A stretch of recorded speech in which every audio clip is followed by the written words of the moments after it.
ভলেন্টিয়ারদের আমি একটা কথা বলে যাই, আপনাদের মাইনে 5,500 টাকা করা হয়েছে, চাকরিগুলো আমরাই দিয়েছি। 60 বছর পর্যন্ত চাকরি আপনাদের থাকবে, কারো কথায় পরিচিত হবেন না। ভালো করে কাজ করুন। 10% আপনাদের রিজার্ভেশন রাখা হয়েছে, যেখানে কনস্টেবলে, হোমগার্ড, এনবিএফ এবং সিভিক পুলিশ থেকে আপনাদের পুলিশে চাকরি দেওয়া হবে, পুলিশের রেগুলার চাকরিও পাবেন, এটা মাথায় রাখবেন।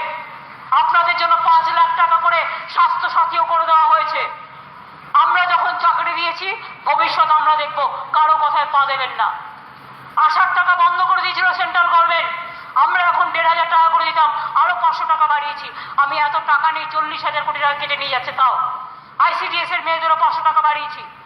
কন্ট্রাকচুয়াল, ক্যাজুয়াল থেকে শুরু করে পঞ্চায়েত কর্মী যাদের আমরা চাকরি দিয়েছি, মনে রাখবেন, তাদের চাকরি 60 বছর পর্যন্ত করে দেওয়া হয়েছে।